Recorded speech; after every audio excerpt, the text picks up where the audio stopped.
So hello guys, welcome to my channel possible education hub. अगर आप लोग channel पर नए हो और अभी तक आप लोगों ने चैनल को सब्सक्राइब नहीं किया है तो do subscribe my channel and press the bell icon for the latest video notification. And before starting the video, this is all about me. ये मेरे बारे में है। My name is Asif Hussain and I am a check expert and I have done my MSc and BEd and I have qualified all these exams.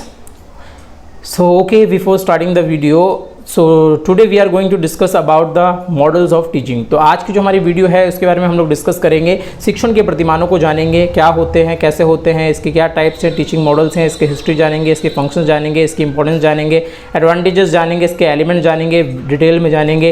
ये सारी की सारी चीज़ें आज हम लोग ब्रीफ में डिस्कस करने वाले हैं और ये सारी की सारी चीज़ें कहीं ना कहीं एग्जाम के पॉइंट ऑफ व्यू से बहुत ज़्यादा इंपॉर्टेंट हैं। तो आप लोग बने रहिए हमारे साथ वीडियो में लास्ट तक और देखते हैं हम लोग सारी चीज़ों को बारी बारी से। चलिए, बिफोर स्टार्टिंग दिस वीडियो, तो ये सारी चीज़ें मैंने आप लोगों को क्लियर कर दी कि आज की वीडियो में हम लोग क्या करने जा रहे हैं। और before starting the video I would like to connect, मैं आप लोगों को ये जो आपका जो टॉपिक है ना, जो हमारे शिक्षण के प्रतिमान है, ये जो टॉपिक है मैं इस चीज़ को आपके साथ कनेक्ट करता हूँ। सपोज करने जा रहे हो, आपको अपना एक घर बनाना है। आपको क्या बनाना है गाइस? अपना एक प्यारा सा घर बनाना है। तो घर बनाने से पहले हम लोग क्या करते हैं?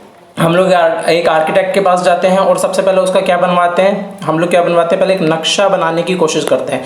तो उससे कहते हैं कि भाई जरा घर का नक्शा बना दो। और नक्शा बनाने के बाद में फिर वो क्या बना देता है? नक्शा तो बना देता है। उसके बाद हम लोग क्या करते हैं? हम लोग चाहते हैं कि एक छोटा मोटा कि हमारा घर कैसा बनने के बाद कैसा दिखेगा, उसका एक क्या बनवा लेते हैं? हम लोग मॉडल बनवा लेते हैं, है ना? मॉडल बनवा लेते हैं। तो हर किसी का जो मॉडल होता है घर का, वो जो आर्किटेक्ट है वो जो क्या करता है, जैसे जिसकी रिक्वायरमेंट होती है भाई, जैसे जिसकी लंबाई चौड़ाई होगी, जो उसकी जो हमारा कितना स्क्वायर फीट का एरिया है, उनके हिसाब से चीज़ों को क्या करता है, जो हमारा आर्किटेक्ट है उसके हिसाब से चीज़ों को लेता है और क्या करता है, उसके आधार पे फिर करना क्या शुरू कर देता है, वो उसका मॉडल तैयार कर देता है। अब मॉडल तो तैयार कर देता है, लेकिन वो साथ में क्या चीज़ें पूछता है? जो हमारा घर का ऑनर है उससे पूछेगा, क्या पूछेगा? सबसे पहली चीज़ पूछेगा कि सर आपकी रिक्वायरमेंट्स बताइए कि आपको घर के अंदर क्या क्या चाहिए। पहले आप वो उससे आपकी रिक्वायरमेंट पूछेगा, फिर आपको बताएगा कि भाई देखिए क्या जो आपका जो मॉडल है, जो घर का जो मैं मॉडल तैयार कर रहा हूँ, उसमें जैसे सबसे ज़्यादा जो ज़रूरी चीज़ें हैं, जैसे किचन आपको कितनी बड़ी चाहिए, या आपको जो सीढ़ियाँ होंगी आपके घर के अंदर, वो सीढ़ियाँ कहाँ चाहिए, उनका जो साइज़ होगा वो कैसा होगा, इसके अलावा जो बेडरूम का साइज़ होगा वो कैसा होगा। उसके अलावा वो पूछेगा आप लोगों से कि भाई जैसे जो हमारा बाथरूम है वो आपको अटैच टॉयलेट बाथरूम चाहिए या अलग चाहिए, बेडरूम्स कहाँ चाहिए, लिविंग रूम्स कहाँ चाहिए। तो आप जरा ध्यान से समझिए मैं चीज़ों को मैं क्यों समझा रहा हूँ आप लोगों को। मैं आप लोगों को जो ये मॉडल्स ऑफ टीचिंग पढ़ाने से पहले मैं आपको इसलिए समझा रहा हूँ कि जो मॉडल्स ऑफ टीचिंग है, जैसे हम लोग घर बनाने से पहले क्या तैयार करते हैं? उसका मॉडल तैयार करते हैं। एक 3D प्रिंटिंग जब आपके सामने मॉडल दिखाई देता है कि भाई हमारी बिल्डिंग बनने के बाद ऐसा लगेगी, तो जैसे आप लोग मॉडल तैयार करवाते हैं ना घर का आर्किटेक्ट के थ्रू, वैसे ही एक टीचर क्या करता है गाइस, हमारा क्या तैयार करता है? वो मॉडल्स ऑफ टीचिंग का यूज करता है। क्या करने से पहले? वो जो उसकी टीचिंग लर्निंग प्रोसेस है, क्लासरूम में जाने से पहले, मतलब ये जितनी भी तैयारी चल रही है वो क्लासरूम में जाने से पहले तैयार चल रही है। अब ये समझ लीजिए जो मॉडल्स ऑफ टीचिंग होते हैं, they are nothing but the blueprint. क्या होता है गाइस? ये ब्लूप्रिंट होता है हमारा जो एक टीचर है वो क्लासरूम में जाने से पहले तैयार कर रहा होता है एक ब्लूप्रिंट कि मैं क्लास में जाकर के क्या करूंगा, कौन सी स्ट्रेटजी यूज करूंगा, किस तरीके से पढ़ाऊंगा, कौन सा लेवल है बच्चे का पढ़ाने का, उन सबको यूज करने के लिए कौन कौन से TLM यूज करूंगा। अब यहाँ जरा कंफ्यूज मत हो जाना, समझ लीजिए मॉडल्स ऑफ टीचिंग की बात हो रही है, तो मॉडल्स ऑफ टीचिंग में आप लोग कंफ्यूज नहीं होंगे। मॉडल्स ऑफ टीचिंग और TLM they are quite different. मतलब TLM टीचिंग लर्निंग मटेरियल से बात नहीं चल रही है। टीचिंग लर्निंग मटेरियल को मत समझिएगा कि टीचिंग लर्निंग मटेरियल ही की बात चल रही है, नहीं। Teaching learning material can be use under the models of teaching. जो हमारे शिक्षण के प्रतिमान है उसके अंतर्गत यूज हो सकते हैं TLM, उसका एक पार्ट होता है TLM and models of teaching are quite different topic. ये बिल्कुल कैसे हैं? अलग हटके टॉपिक हैं, एक दूसरे को साथ में कुछ भी कोरिलेट नहीं करते हैं। मतलब मॉडल्स ऑफ टीचिंग अलग है और उसके अंतर्गत हम लोग किसका यूज करते हैं? TLM का यूज करते हैं, ठीक है। तो उनके साथ में क्या नाम मत कीजिएगा, कनेक्ट मत कीजिएगा दोनों की दोनों चीजों को, कि कभी समझने लग जाओ कि भाई जो TLM है उसी को मॉडल्स ऑफ टीचिंग कहते हैं। Models of teaching is quite different topic. मैंने आप लोगों को बता दिया, जैसे हम लोग एक घर तैयार करने से पहले उसका मॉडल तैयार करते हैं, वैसे ही एक टीचर क्या करता है? अपनी क्लासरूम में जाने से पहले क्या करता है? अपना एक मॉडल तैयार कर लेता है कि मुझे क्लासरूम के अंदर जाने के बाद में क्या करना है, क्या नहीं करना है। सिंपल से एक शब्द में कहूं तो दिस इज द ब्लूप्रिंट। ये उसकी स्ट्रेटजी का क्या होता है? ब्लूप्रिंट होता है, जिसको वो तैयार कर लेता है क्लासरूम में जाने से पहले।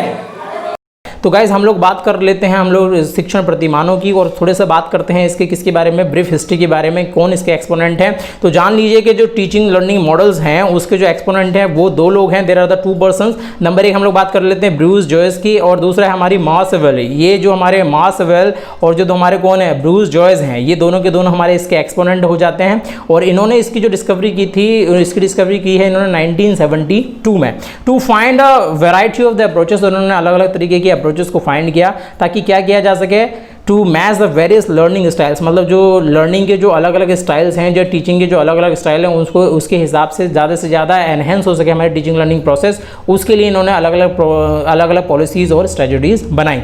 अच्छा, दूसरा ये कहता है to find a solution of the dilemma of the different learning styles with the purpose of all round development of a child. ये बात मैं पहले कह चुका हूँ कि जो ओवरऑल जो इसका मेन मोटिव है वो ये है कि जो हमारा लर्नर है उसका ऑल राउंड डेवलपमेंट हो सके, उसका संपूर्ण विकास हो सके, इसके लिए बनाई गई हैं। तीसरा ये कहता है कि they research on the variety of strategies, और उन्होंने इसके ऊपर खोज की और उन्होंने अलग अलग स्ट्रेटजीज को डेवलप किया by the different learning theories and design number of models of teaching, और उसके आधार पर उन्होंने अलग अलग मॉडल्स ऑफ टीचिंग बनाए। और जैसे मैंने आप लोगों को स्टार्टिंग में कनेक्ट करा था, जैसे जिसका छोटा घर होगा तो छोटा मॉडल बनेगा, जिसका बड़ा घर होगा उसका बड़ा मॉडल बनेगा। उसी के आधार से जैसी छोटी क्लास होगी उसके हिसाब से छोटी मॉडल बनाया जाएगा टीचिंग का, जैसी बड़ी क्लास होगी उसके हिसाब से बड़े मॉडल बनाया जाएगा। कहीं ना कहीं कहने का मतलब यहाँ ये है जो मॉडल्स ऑफ टीचिंग है वो डिज़ाइनिंग का काम करते हैं, मतलब डिज़ाइनर जैसे हमारा आर्किटेक्ट काम करता है उसी तरीके से मॉडल ऑफ टीचिंग भी क्या करते हैं, डिज़ाइन करते हैं। किस चीज़ को डिज़ाइन किया जाएगा, करिकुलम और को डिजाइन किया जाएगा। आगे हम लोग बात कर लेते हैं मीनिंग एंड कंसेप्ट, कहां से आता है और इसका जो मीनिंग है वो क्या है। तो teaching models are just instructional design. देखिए मैंने आप लोगों से बताया कि ये सिर्फ और सिर्फ क्या इंस्ट्रक्शनल डिजाइन हैं, they describe the process of specifying and producing the particular environment. और ये क्या करना चाहते हैं, एनवायरमेंटल सिचुएशन, और ये क्या देना चाहते हैं, एक स्पेशल एनवायरनमेंट सिचुएशन देना चाहते हैं एक लर्नर को, ताकि क्या किया जा सके, उसके जो बिहेवियर है उसके अंदर स्पेसिफिक चेंजेस लाए जा सकें। नेक्स्ट ये बात कर लेता है कि जो teaching model is a pattern, ये जो टीचिंग मॉडल होता है वो एक पैटर्न है या एक प्लान है। मैंने बताया एक नियोजन है या ये क्या है, एक प्रिपरेशन है to can be use for the shape of a curriculum. बिल्कुल वही जो चीज़ें मैं बता चुका हूँ आप लोगों को इससे पहले मेरी बात में, ये हमारा करिकुलम और जो हमारा कोर्स है उसको शेप देने की कोशिश करता है। And select instructional material and to guide a teachers action, और इसी के साथ में ये भी गाइड भी कर लेता है टीचर के एक्शंस को, ताकि जो टीचर का जो लेबर है और जो टाइम है वो बच सके। नेक्स्ट ये कहता है model of teaching consists of the guidelines designing educational activities and environments to specify the way of teaching learning that are the intent to achieve certain kinds of goal। मतलब हर एक जो काम किया जाता है उसके पीछे क्या होता है गाइज, एक पर्टिकुलर क्या होता है, मोटिव होता है, एक पर्टिकुलर उद्देश्य होता है, उसी के आधार पे हम लोग चीज़ों को करते चले जाते हैं। तो उसी की प्राप्ति के लिए जो एक सर्टेन जो हमारा गोल है उसी को प्राप्त करने के लिए हम लोग इसका टीचिंग मॉडल्स का उपयोग करते हैं। आगे हम लोग बात कर लेते हैं फंक्शंस ऑफ एमओटी। मतलब एमओटी का मतलब यहाँ पे किसकी बात चल रही है, मॉडल्स ऑफ टीचिंग की बात चल रही है। तो इसके क्या क्या काम है, तो इसके मेनली तीन मेजर काम है, तीन फंक्शंस हैं। सबसे पहले नंबर एक बात कर लें तो ये कहता है डिजाइन ऑफ करिकुलम और कोर्स टू स्टडी। मतलब ये क्या करता है, डिजाइन करता है करिकुलम को या कोर्स को जिसको पढ़ाया जाएगा टीचर के द्वारा और एक लर्नर के द्वारा सीखा जाएगा। एक चीज़ आप लोग हमेशा याद रखिएगा, जो लर्नर होता है उस टाइम पे उसे नहीं पता होता है क्या पढ़ना है, कैसे पढ़ना है, कितना पढ़ना है। ये सारी की सारी चीज़ें सिर्फ और सिर्फ किसको पता होती हैं, हमारे एक टीचर को पता होती हैं। और वो टोटली किसके ऊपर डिपेंड करता है, टीचर के ऊपर डिपेंड करता है। किसकी बात चल रही है, जो हमारा लर्नर है वो टोटली डिपेंडेंट है किसके ऊपर, टीचर के ऊपर। टीचर जो उसको पढ़ाएगा, जैसे बताएगा वही चीज़ों को वो सीखेगा, उन्हीं चीज़ों को वो करेगा। दूसरी चीज़ हम लोग बात कर लें तो कहता है develops and selection of the instructional material, और जिनके द्वारा हम क्या करेंगे, इंस्ट्रक्शन देंगे, हम निर्देश देंगे हमारे लर्नर को, उनका डेवलपमेंट किया जाता है। इसमें इंस्ट्रक्शनल मटेरियल में यहाँ पे हमारी बुक्स भी हो सकती हैं, यहाँ पे हमारी लाइब्रेरीज भी हो सकती हैं, हमारे चार्ट हो सकते हैं, हमारे मैप्स हो सकते हैं। ये जितने भी हमारे क्या होते हैं, जितने भी हमारे TLMs होते हैं, वो सारी की सारी चीज़ें किसके अंतर्गत आ जाती हैं, इंस्ट्रक्शनल मटेरियल के अंतर्गत आ जाती हैं, जिनके द्वारा हम लोग अपने लर्नर को क्या देंगे, इंस्ट्रक्शन देंगे। थर्ड हम लोग बात करते हैं guiding the teachers activity and teaching learning situation. और ये टीचिंग लर्निंग सिचुएशन को टीचर्स को गाइड करने के लिए कि बेसिकली अब आपको कब क्या करना है, किसको कितना पढ़ाना है। जो स्प्लिट अप सिलेबस देखते हैं ना आप लोग, आज के टाइम पे एक नई अप्रोच सुनी होगी आप लोगों ने, जो स्प्लिट अप सिलेबस चलता है स्कूलों में, स्प्लिट कर दिया है सिलेबस को ना, स्प्लिट कर दिया, छोटे छोटे टुकड़ों में डिवाइड कर दिया कि पहले आप इस महीने ये वाला लेसन पढ़ाएंगे, लेसन पूरा नहीं पढ़ाना है, उसके एक दो पैरा पढ़ाने हैं और उसके बाद फिर उससे रिलेटेड क्वेश्चन छोड़ करके फिर अगली बार में अगले महीने पढ़ाएंगे, उससे पहले पढ़ाएंगे। ये जो स्प्लिट अप सिलेबस है आप लोगों का, ये कहीं ना कहीं इसी का पार्ट आ जाता है। आगे आगे हम लोग बात कर लेते हैं इंपॉर्टेंस क्यों जरूरी है, इसकी बात कर लेते हैं। तो टीचिंग स्ट्रेटजीज को बनाने के लिए जरूरी है, गाइडलाइंस प्रोवाइड कराने के लिए जरूरी है, पर्सपेक्टिव के लिए जरूरी है, रियलाइजेशन ऑफ ऑब्जेक्टिव्स के लिए जरूरी है, इंस्ट्रक्शनल मटेरियल के लिए जरूरी है और साइंटिफिक प्रोसीजर के लिए भी ये जरूरी है। मतलब जो हमारा मॉडल्स ऑफ टीचिंग है इन सारी चीजों के लिए बहुत ज्यादा जरूरी है। आगे हम लोग बात कर लेते हैं एडवांटेजेस ऑफ एमओटी, इसके क्या क्या लाभ हैं। तो लाभ की बात कर लें अगर हम लोग,